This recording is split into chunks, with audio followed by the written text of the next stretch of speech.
প্রাথমিকে নিযোগ দুর্নীতি মামলায় সুপ্রিম কোর্টে স্বস্তি পেলেন না তৃণমূল কংগ্রেসের সর্বভারতীয় সাধারণ সম্পাদক অভিষেক বন্দ্যোপাধ্যায়। সিবিআই ইডি তার বিরুদ্ধে তদন্ত চালাতে পারবে বলে আজ শুক্রবার জানিয়ে দিল সুপ্রিম কোর্ট। বিচারপতি সঞ্জীব খান্নার বেঞ্চ আজ এই নির্দেশ দিয়েছে।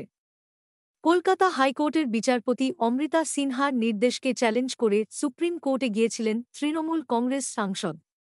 সর্বোচ্চ আদালত জানিয়ে দেয়, বিচারপতি অমৃতা সিনহার এক বেঞ্চ এবং বিচারপতি সৌমেন সেনের ডিভিশন বেঞ্চের নির্দেশে কোনো হস্তক্ষেপ নয়।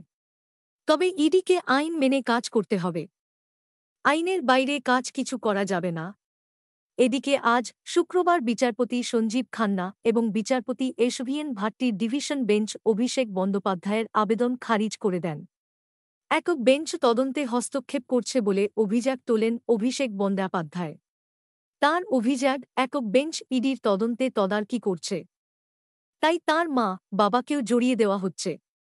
তারপরই বিচারপতি অমৃতা সিনহার একক বেঞ্চের নির্দেশকে চ্যালেঞ্জ করে ডিভিশন বেঞ্চে যান ডায়মন্ড হারবারের সাংসদ। সুপ্রিম কোর্ট জানিয়েছে, দুই বেঞ্চের রায় একসঙ্গে করেই কাজ করতে হবে। ইডিকে আইন মেনেই প্রত্যেক পদক্ষেপ করার কথা বলা হয়েছে। অন্যদিকে নিযোগ দুর্নীতি মামলায় গ্রেপ্তার হওয়া কুন্তল ঘোষের লেখা চিঠিতে অভিষেক বন্দ্যোপাধ্যায়ের নাম থাকায় তাঁকে কেন্দ্রীয় এজেন্সি জিজ্ঞাসাবাদ করতে পারবে বলে নির্দেশ দিয়েছিলেন কলকাতা হাইকোর্টের বিচারপতি অভিজিৎ গঙ্গোপাধ্যায়। সেই নির্দেশকে চ্যালেঞ্জ করে সুপ্রিম কোর্টে যান অভিষেক।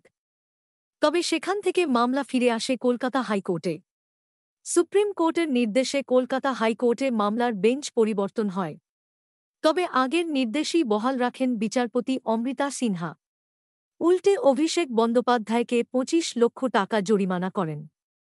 সুজয় কৃষ্ণ ভদ্র ওরফে কালীঘাটের কাকু গ্রেপ্তার হতেই ইডির স্ক্যানারে আসে লিপস অ্যান্ড বাউন্ডস সংস্থার নাম। তার জেরেই ইডি একাধিকবার অভিষেক বন্দ্যোপাধ্যায়কে তলব করে।